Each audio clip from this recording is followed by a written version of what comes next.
Story time about how I catfished all the popular boys in my grade and they found out about it. So a little background information. I was at a new school. I just started there probably like 4 months before this happened. And I was best friends with this one girl. We're gonna call her Kate. And Kate had a crush on this guy. We're gonna call him Alex. And he liked her back, but she wanted to see if he was loyal. Well, at least that's what it was supposed to be at first. But then he started to actually fall in love with this bitch. So then I started feeling bad and I told my friend that I just wanted to end it right there. And she was like, no, let's keep going. This is so funny. Mind you, this was the boy that she liked. So at that point, I was like, whatever. And then he asked to meet up at the mall. So then we took him on a whole goose chase around the whole mall. Like, we were like, oh, we're in this store. Never mind, we're in this one. And the only reason why we got away with it was because he thought he saw us in the one store. So then we broke up with him and we started talking to all the other popular boys. And on this fake account, we said that we went to a different school. Well, one of the kids at that school said that he never saw us there, like for part 2. Part 2 about how I catfished all the popular boys in my school and they found out about it. So like I said, the one kid said, oh, I never saw you at my school. So then I just blocked him and thankfully that situation got left alone. Well, then after that, like I said, we started talking to all the other popular boys. We're gonna call this catfish Ashley. Well, at that point, everybody knew who Ashley was. Like, I would literally be sitting in class and all the girls would be talking about how much they hate Ashley, how Ashley's such a hoe. Like, all the girls despised her. Sorry, her. And they kind of had a reason to. Because we broke up so many relationships and everything. Well, the one night I'm having a sleepover with my friends. Well, Kate asked if she could come to the sleepover as if it wasn't obvious that she could come. Just a quick reminder, Kate was the one who I started the account with. So I was joking around with her and I was like, no, you can't come. So I wake up the next morning, right? And all the popular boys are blowing up my phone on my actual accounts, like for part 3. Part 3 about how I catfished all the popular boys in my school and they found out. So like I said, I wake up the next morning and thankfully it was a Sunday. And like I said, I woke up to text messages from all of Alex's friend group. And all these text messages were like, are you the one running the Ashley account? We saw screenshots of all the messages between you and Kate. So I texted Kate and I was like, what the fuck is going on? Like, how does everybody know? And she made some bullshit ass excuse saying that her brother took her phone and took pictures of all the conversations and sent them to everybody. Which obviously I knew that wasn't true. But after that I went into a whole depression because everybody just kept coming at me for this fake account. Whatever, it was literally me and her who created it. She was the one who wanted to make it to fucking catfish this guy that she liked. So I wasn't going to school for a few days and my guidance counselor literally had to come to my house. Pretty much drag me out of the fucking house and bring me to school. So I sat in the guidance counselor's office all day and then I had to move schools. Am I the asshole for announcing my pregnancy first? I'm 26 and married to my husband and have an older sister who is 27 who I'll call Kay. For some background, Kay was the golden child, but my parents rapidly changed their tune when she failed university and started a party lifestyle for a bit, no longer the case. Suddenly, I was a favorite because I finished school and had a moderately successful life. I think it's BS that my parents have or had favorites and I largely keep my distance, but it's something that has bothered Kay a lot. So, my husband and I recently got pregnant, surprise, and though I keep a healthy distance from my parents, we still talk. Boundaries are really important to have with them because they will trample over your entire life and privacy. COVID restrictions are a thing and I'm not big on parties anyway, so I decided to just tell my family about the latest news during a monthly family video chat last Friday. Once everyone had done the preliminary catching up, my husband and I said we had some news and then I said I was pregnant. My parents, sisters, and grandmother lost it, screaming and laughing and crying in joy. This is the first grandchild, great-grandchild, niece, or nephew, so they understandably had pretty dramatic reactions. Once things calmed down a bit, I asked Kate if she was still there, and she said yes, but she had to go and deal with something else. I thought it was odd, but didn't give it much further thought. Later, I get a text from Kate saying that she was going to make a pregnancy announcement then too, but that I had ruined it. I should have asked her specifically before making the announcement because she, as the firstborn, should have been the one to have the first grandchild, and that my child would get all the attention and love and hers would get second rate. I sent her a text saying that I had no clue she was pregnant and congratulating her, and that I was so sorry she didn't get to make the announcement when she wanted to. I then, possibly quite stupidly, asked her when her due date was, and Kay said, "Don't worry, you're first," and has not answered anything since. So, am I the asshole? Story time about how my boyfriend's best friend tried to ruin our relationship. So a little background information. My boyfriend used to be best friends with this one girl. We're gonna call her Jamie. Well, Jamie and my boyfriend were best friends for years. And their friendship was more flirty than anything. Well, him and I got to know each other during track season. So we were always hanging out after school. And sometimes Jamie would be there too. Well, the one night him and I were on FaceTime and we were talking about how we really liked each other. So the next day we started dating. And I was good friends with Jamie too.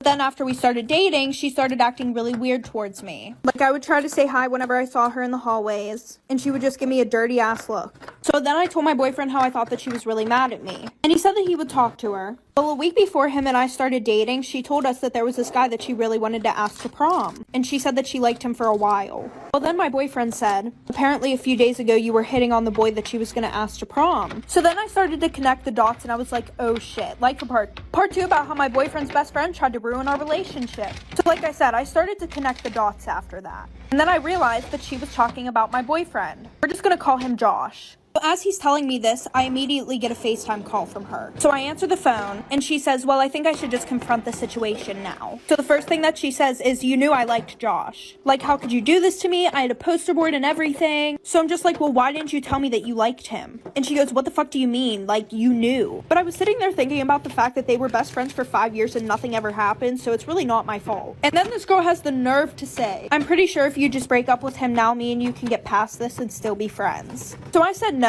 So then I called my boyfriend, told him that we talked it out, and I didn't even tell him about what she said or anything like that, because I just wanted the situation to be over and done with. So a few weeks after that, she decided to get her brother involved. Her brother and Josh were best friends, by the way. Well, then her brother told Josh that him and I had been hooking up like for part 2 about my boyfriend's best friend trying to ruin our relationship. So like I said, then she got her brother involved. And her brother and Josh were best friends. A little background information here. Josh had stopped talking to Jamie for those few weeks after she called me that night because she was making things really awkward in our relationship and just giving us a lot of problems. So the one night, Jamie's brother texts Josh, and he's like, bro, I think it's mad sus how you cut her off when your girlfriend's the problem. So obviously Josh texted him and said, what do you mean?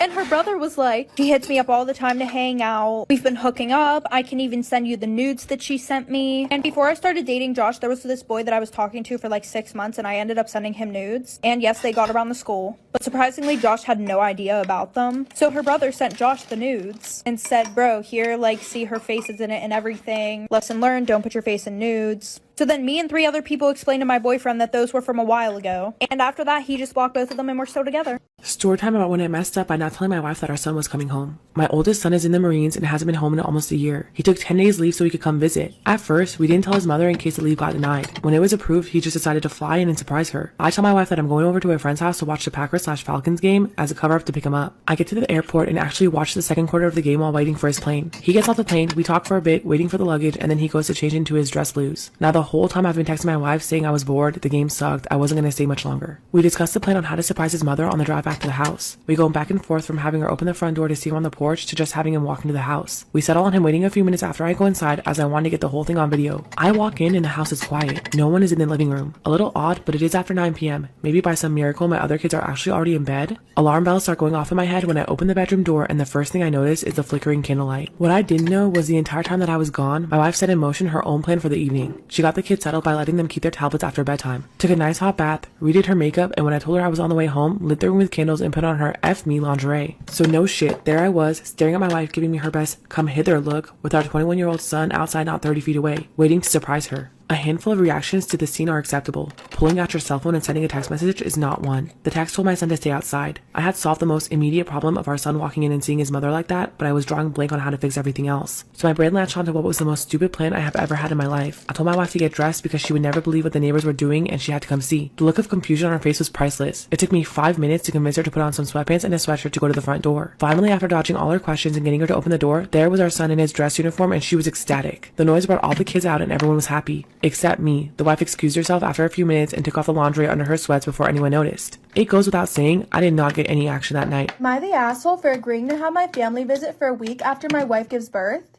My wife and I are expecting and she's due this month, and things have been intense recently with her being extra hormonal. We live in a different state than my family and we couldn't visit for Christmas. Now my family's demanding we make it up to them. They suggested they come stay with us for a week once the baby's born. I thought it was a good suggestion. It's been months since we've seen each other, so I told them to go ahead and make the invitation official. Well, this morning my wife was talking about her plans once the baby's here, and then I remembered my conversation. I told her I agreed to let my family stay for a week once the baby's born to make up for the holiday we missed with them. She first looked shocked, and then she freaked out at me saying I shouldn't have just invited them like that. I asked why not since she loves them and loves being around them, but she explained that my family can be a lot of work and having them as guests while caretaking for a newborn is the last thing she wanted. I said it was no big deal, plus we could use the help if she thought about it this way. She lashed out and said how the first few days of the baby's life is essential for bonding and being intimate. I argued that she was being melodramatic right there because my family are decent and I'm sure they'll make the experience warmer. She said if my family were decent, they wouldn't have accepted the invitation. I clarified that I did not invite them and this was in fact a suggestion made by them and I just agreed after they complained. She's demanding that I cancel. Am I the asshole for telling my new coworker it was misleading of him to be wearing his wedding band when he's a widower? A couple weeks ago, we had a new employee hired at the company. He's a good guy and a widower named James, 36, and to my knowledge, his late wife passed away 8 months ago. Me and the other coworkers get along well with him, however, I noticed he's still wearing his wedding band on his finger. It confused me and I couldn't help but bring it up with him while on lunch. I pointed out that he was being misleading by still wearing his wedding band when he's a widower. He looked bothered by what I said, but I tried to explain that I think that it's giving the wrong idea or impression, since he's technically single and on his own right now. James said that he didn't give it much thought and that he didn't care what people thought. He said that even if he wasn't wearing his wedding band and some woman approached him, he'd still turn them down because he's obviously not interested. Things got awkward and everyone stopped eating and just stared at James and me. I told him I don't know, but that felt really misleading of him. As in making people think he's in a relationship and married when he's not, regardless of how he feels about being in a relationship. He got upset, called me rude, and said that I repeatedly disrespected his marriage and his late wife's memory with what I said. He took his stuff and got away, and my coworker said regardless of who's right or wrong, there was no reason for me to bring this up. Now he's not speaking to me and a few coworkers. Storytime about when I demanded my girlfriend show me where she buried our beans in the woods, causing her to break up with me. With everything that was going on, we stocked up on supplies, including some canned goods. I ordered a few weeks ago 30 cans of beans. 10 are black beans, 10 are kidney beans, and 10 are pink beans. Also, I ordered 15 cans of chickpeas. I thought this is a reasonable amount of beans and chickpeas to have every now and then that would last for quite some time. However, earlier this week I opened the cabinet because I wanted to make vegetarian chili using 2 cans of beans, but all the beans were gone. What the hell? I asked my girlfriend and she told me that she buried all of the beans in the woods. At first I thought she was joking, but she explained no, she had buried the beans in the woods. What the fuck? I asked her to explain and she told me that she was afraid that if things get bad, we might have to worry about looters or whatever and that the beans would be in danger of being stolen. I said I thought this was completely ridiculous and unlikely. She became angry at me and said that she's protecting our beans. According to her logic, the beans are safely buried in the woods behind our apartment complex, and if we ever need some beans, she will go to the stash and dig up a can or two, but would prefer if we save them all for if things get worse. I said, why only bury the beans? Why not bury our more valuable items? She said that canned food was the most valuable in long-term needs, and that since we get fresh food in our online grocery deliveries, it would make sense to continue to stockpile beans. She intends to go bury more beans in the woods every week. This was too insane for me and I got very upset. I demanded to know where the beans were buried, and she refused to tell me. She said if I knew, she was afraid I'd dig them up. I said damn right I would. She said, I will never jeopardize the beans. The following day, I tried to put my foot down, and I'm not usually a foot downer, but there are rare issues where compromise is out of the question, and I foolishly decided that this was one of those issues. I demanded to know where the beans were buried, and I told her that if she was going to bury beans that I paid for in the woods, that I would move out. We fought about it, and I kept insisting. In hindsight, I should have just let it go and created my own hidden stash of beans in the apartment and given her time to maybe cool down about this bean burying scenario, but I blew it all out of proportion. Yeah, it's weird to bury beans in the woods, but why did I have to press it? What's the harm at the end of the day, in the grand scheme of things? But I kept demanding her to take me to the beans, or at least draw a map or something, and finally, she broke up with me. Over beans. I've lost the love of my life because I couldn't let the damn beans go. I am in disbelief. She moved out. Not only am I heartbroken, but now I'm paying full rent instead of 50%, which is a huge financial issue for me.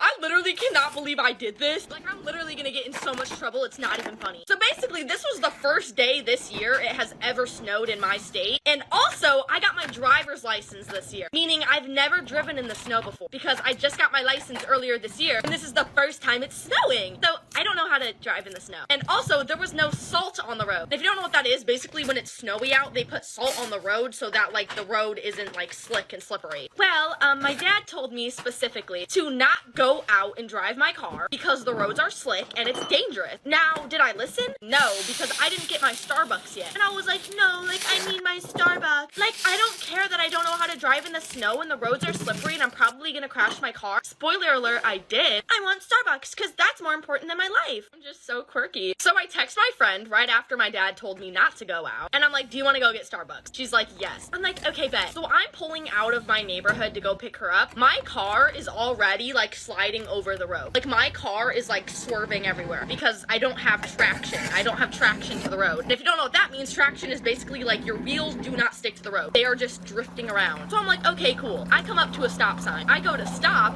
My car doesn't stop. My car just keeps going through the stop sign.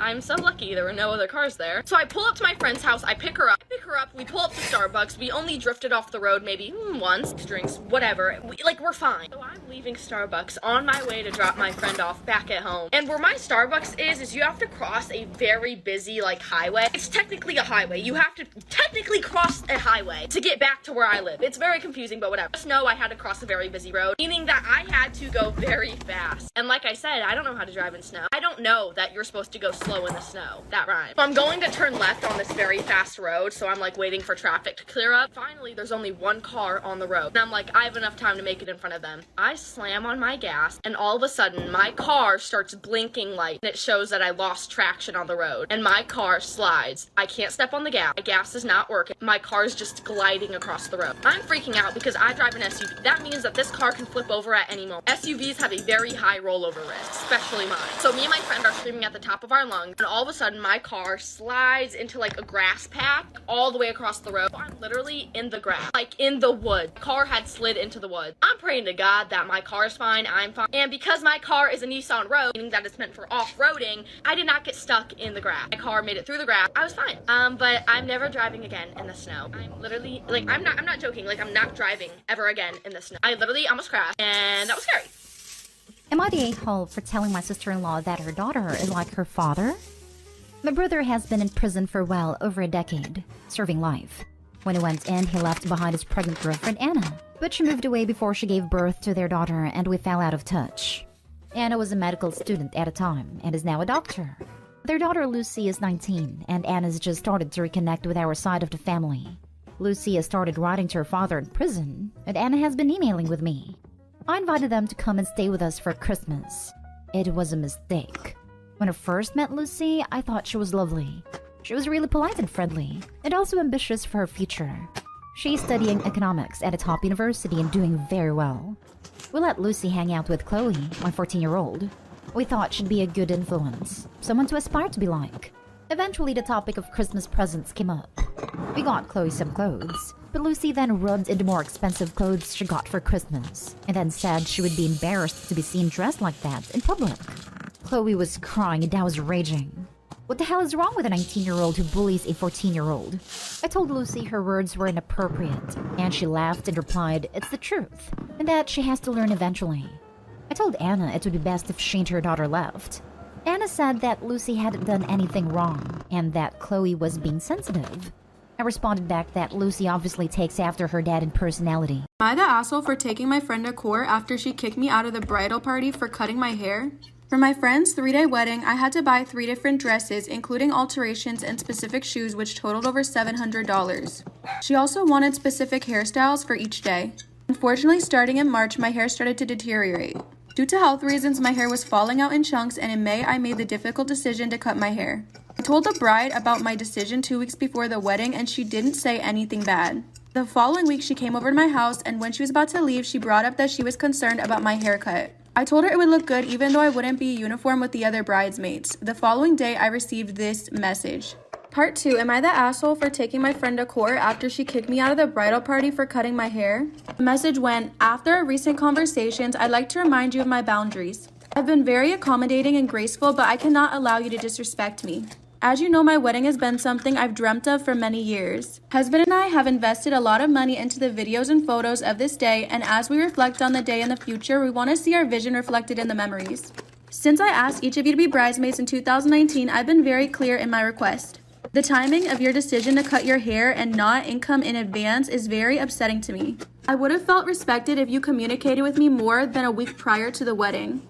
Am I the asshole for taking my friend to court after she kicked me out of the bridal party for cutting my hair? She said that while she sympathizes with my health concerns, she's not willing to compromise her vision. Then she asked me to please step down from participating in her wedding. This was 3 days before her wedding, and I immediately sent her and her husband an invoice asking them to reimburse for the shoes and dresses. Keep in mind that one of the dresses is still in her possession even though I paid for it. Neither of them replied, so I decided to take it to court. I was told I was inconsistent and selfish after I spent the past 2 weeks helping her plan the wedding shower. I spent hours helping her out with the wedding details, and when she asked me to help her tone up before the wedding, I sent her a personalized workout program and even went with her to the gym. Am I the asshole for making my stepson choose between therapy or living with his dad after what he's done? My stepson Aaron, 17, has always been a jokester. First, his jokes were funny, but then he started using other identities to start drama in family and friends. For example, he once texted his cousin's phone with a flirty text and his cousin's girlfriend saw it and it got messy.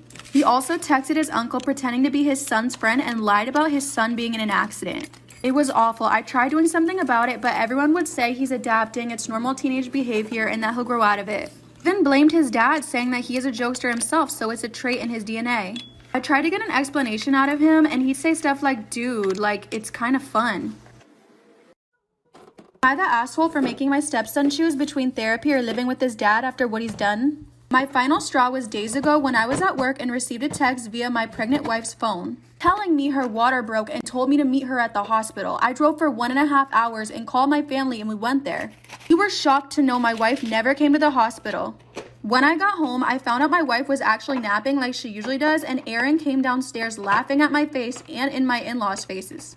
I yelled at him when he said he got me fooled by taking my wife's phone and texting me about her going into labor.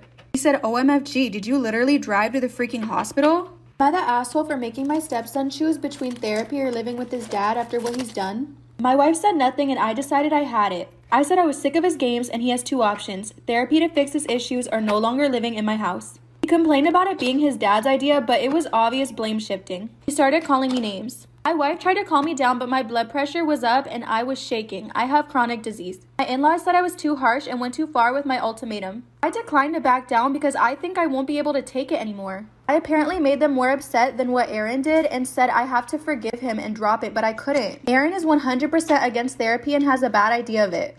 Am I the asshole for confiscating my daughter's glasses as a punishment? A few weeks ago, my daughter Maddie, 15, and her friends stole a girl's asthma inhaler and destroyed it. The girl ended up becoming ill, but fortunately the school had a spare one. Because the incident was so serious and also because Maddie and her friends had been tormenting the girl for a while, it resulted in Maddie being expelled from school. The other girl's parents almost involved the police, but thankfully decided against it. When I got Maddie home from school after what happened, I gave her a long lecture and she didn't regret what happened at all and thought it was just messing around. She thought it was stupid that she got expelled.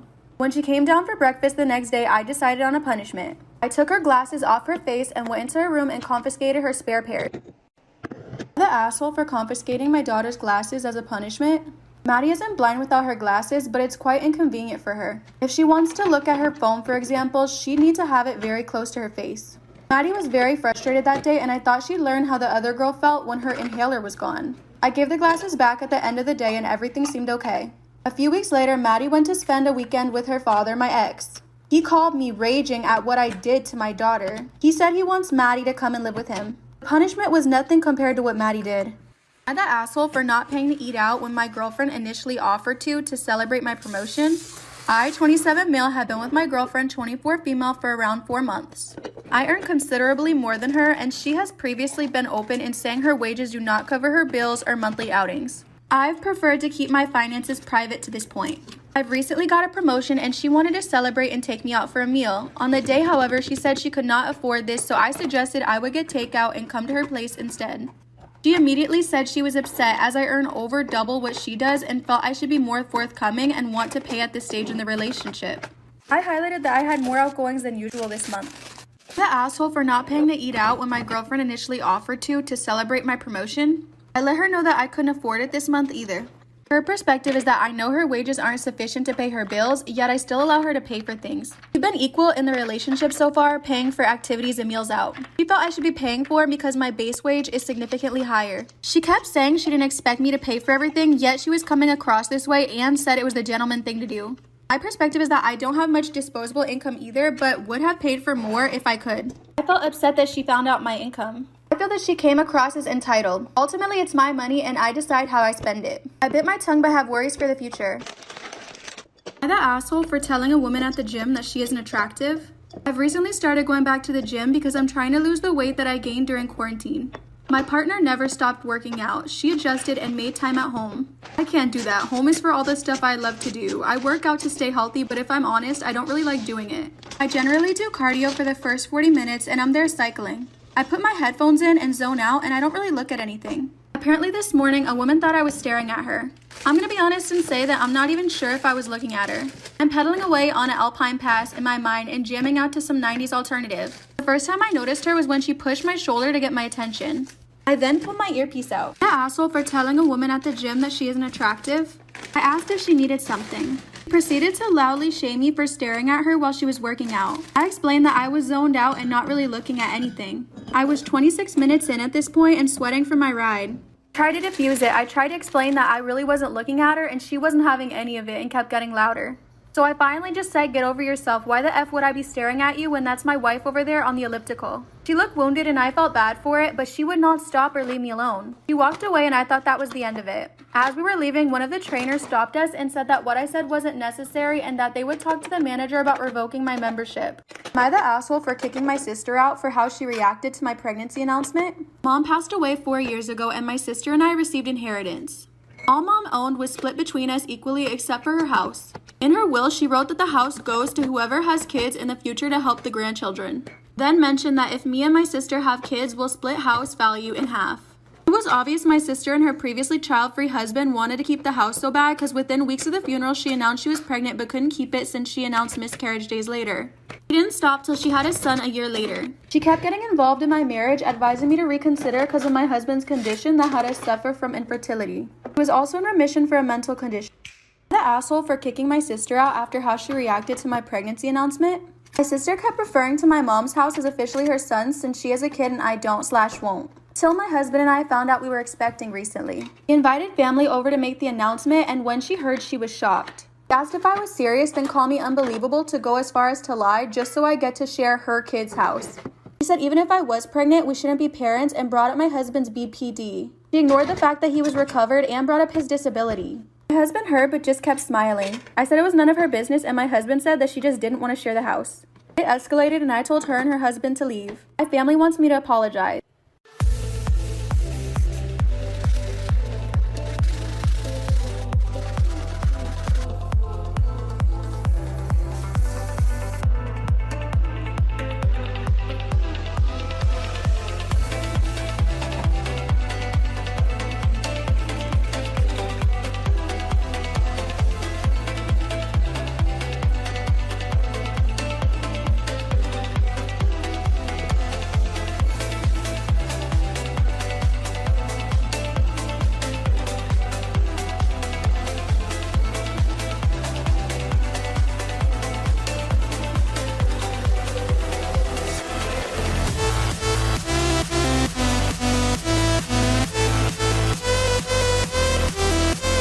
Storytime about when I ordered not one, but 3 adult items getting next day delivery without realizing and then silently watching as my dad placed them next to me. The first thing you should know is that I am not a sexual person. I barely ever have urges. I rarely even think about anything like that. My libido is comparable to that of a fence post. However, I started noticing that I was becoming increasingly bitter towards things like that, so I decided, you know what, I'm gonna try and explore that side of me. Maybe bring it out a little more. And so I did. I bought 2 sex toys, nothing extravagant, just basic, cheap little items, and a bottle of lubricant because I work smart, not hard. Things should be fine, I think to myself. I'll order them and they'll come in a week or so. No one's expecting any packages then, so there'll be no issues and they'll hand it right off to me, none the wiser.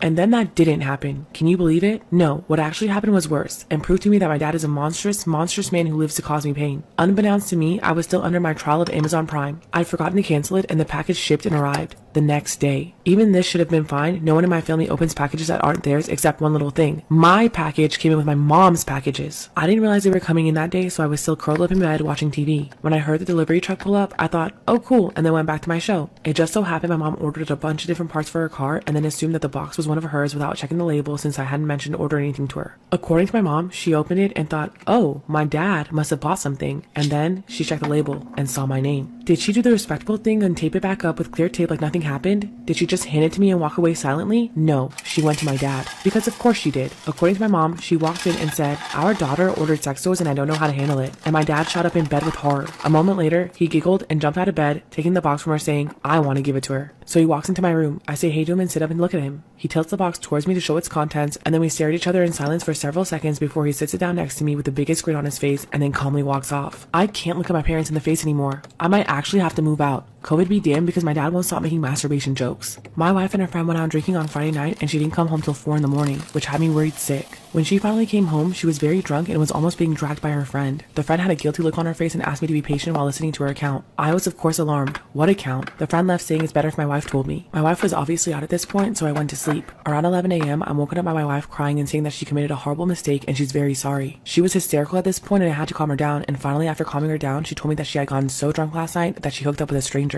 I was shocked and I pressed her for details. She said that they had met 2 guys while drinking and they were buying them rounds. At first she says she turned the drinks down, but when her friend expressed an interest in one of them, they went to talk to them and accepted the drinks from them. My wife was given the responsibility of keeping the friend of the guy busy while her friend talked to the guy. Eventually, after some time and a lot of drinks later, they went to the guy's home and this is where she had sex with him. My wife says that she went there just to make sure that her friend was safe and she had no ulterior motive. She did admit to some harmless flirting with the guy, but said it didn't mean anything. Sure. She was adamant that she didn't want to have sex with the guy. Then I said maybe you were forced. Let's try to find out who the guy was first. I asked for more details, but again she said that she didn't remember. So I went to the pub in the evening to ask around, and luckily the guy my wife's friend hooked up with was there too. When I talked to him, he painted a completely different picture of the night. He said that he and his friend were very clear with both my wife and her friend from the start that they were looking to hook up, and my wife and her friend never raised any objection. He also said that my wife absolutely knew what was going to happen once they went back to the house. I didn't get to meet the other guy who hooked up with my wife, but I did talk to him on the phone and he also said the same thing. Both women knew exactly what the deal was and they still went to his house. I did get heated with him, but he insisted that he didn't force anyone. He was just as drunk as she was and it was completely mutual right from the moment they started talking at the bar. He said I could check the security footage to see how my wife and her friend were acting on that night. I tried, but they wouldn't show me the footage without a police report. I don't know what to think here. My wife insists it's not the case, but did admit to flirting with him. Those guys insist it was mutual. My wife doesn't want to file any case against them and I'm at a loss. Only one thing is clear to me. My wife put her friend's sexual life ahead of our marriage, otherwise why go to a stranger's house after midnight? I'm totally lost. What should I do?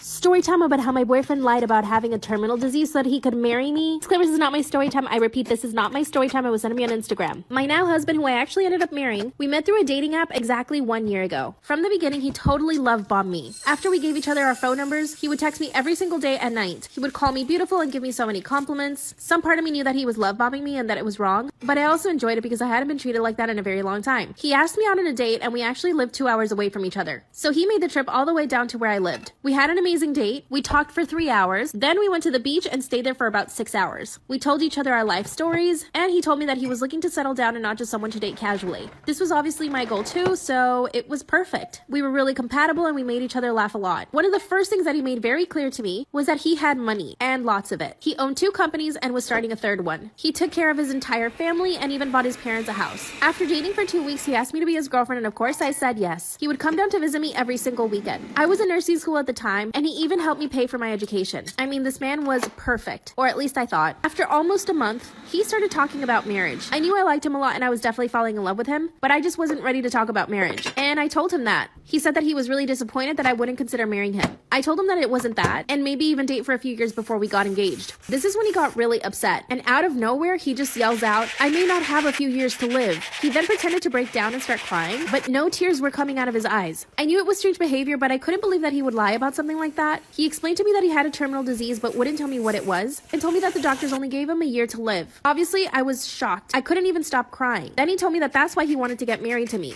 He wanted us to get married and pregnant before he passed. Then he pulls out a huge diamond ring. This man was asking me to marry him after only a month of dating. I couldn't say no to him, so I accepted the engagement ring, but it would be the biggest mistake of my life. He was so happy about us getting engaged, but all I could do was cry because he told me he had only 1 year left to live. Before I knew it, he hired a wedding planner, and he even started planning our engagement party. Mind you, we had only been dating for a month. This is around the time that he became really possessive. He was getting more and more jealous of my friends, and if I was going to hang out with family or friends, he would guilt trip me into staying with him because he only had a year left to live. I felt like I was trapped. We were both super involved in the planning of the wedding, and it was actually really nice for me to have that time with him, but then other times he would get really jealous. For example, I have a group of friends and we usually have dinner every Friday night. My friends and I are really close, and when they found out about my engagement, they flipped out and told me that I shouldn't get married. Somehow my fiance caught wind of this and told me that I couldn't hang out with my friends anymore, especially the guys in the group. He also made me promise that I wouldn't speak to them after he passed away. Even my family didn't want me to get married to him. My family would question me all the time, asking me what his terminal disease was, and to be honest, I couldn't even tell them. Every time I brought up the subject to my fiance, he would get upset and ask me if I didn't believe him. I told him my family and I just wanted to know what it was that he had. He told me that he had a tumor. He didn't say where or if he was getting any treatment, and I basically knew not to ask him about it again. I was so stressed because my family didn't want me to marry him, my friends didn't want me to marry him, and now I couldn't even see my friends, and I even had to drop out of school so that I could spend all my time with him. Now don't get me wrong, I was in love with him, but knowing now that he was going to pass away, part of me was putting up a wall so that I wouldn't be so devastated when he passed. I mean, what else could I do? The wedding came around really quickly. My dress was beautiful, the venue was absolutely stunning, the food was delicious, and my entire family and friends were there. It was actually one of the happiest days of my life. We had an amazing wedding and the reception was so much fun. I basically danced with my husband all night long. For our honeymoon, we went to Europe. Of course, we stayed at the best hotels, we would go shopping and eating at the best restaurants, but he became even more controlling and jealous. If a man happened to pass by and I looked at him, he would get upset at me. Anytime I got on my phone to do anything, he would ask me what I was doing, and every time I would call my mom, he would get really annoyed. It got to the point where I stopped calling my family because I didn't want him to get upset. During the honeymoon, he became more and more jealous. So finally, when we got back home, I asked him about his disease. He never looked or acted sick. He never went to the doctor or even took any medication. The more I would ask about his terminal disease, the angrier he would get. Finally, one day I told him that I didn't believe him. That's when he locked me in our bedroom for 2 hours. He sat outside the door and told me the truth. He knew that I was too good for him and that I would never marry him, so he knew he had to make up a lie to actually marry me. And that a terminal disease was the first thing that came to mind. He knew I was studying to be a nurse and that I would fall hard for that. I told my family and friends.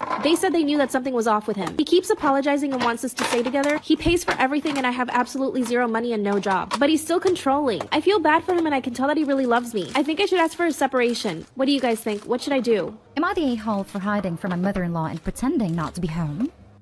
I, 32 female, had a baby 8 weeks ago, and since then my mother-in-law has had a habit of popping by without calling first. I have anxiety at the best of times, but it's a bit worse right now. And when she comes over, particularly when my husband is at work and not there to mediate, I find her constant stream of advice and thinly veiled criticism, like looking intently at the floor while saying, "You must not have a vacuum cleaner. I'll bring one next time I'm over," to be just too much to handle. Both my husband and I have asked that she call before coming over, but she brushes it off, saying that family shouldn't have to call. Last week I was having a rough day and was tired as the baby had been up in the night more than usual. I looked out the bedroom window to see my mother-in-law walking through the front gate, and I honestly wanted to cry. I'm not proud of it, but I sat on the floor of the bedroom ignoring the doorbell until she went away. I felt really bad after, because she doesn't drive and I knew it would have taken her a 20-minute bus ride to get to our house, just to have turned around and go back. Apparently, she called my husband at work to let him know that she'd tried to visit me, because he called home to see if everything was okay. And I told him she must have come while I was out with the baby for a walk, because I didn't want to admit that I had hidden from his... The seasons are changing, the nights ever fading. It's time we left the ground. Let's leave for an eternity.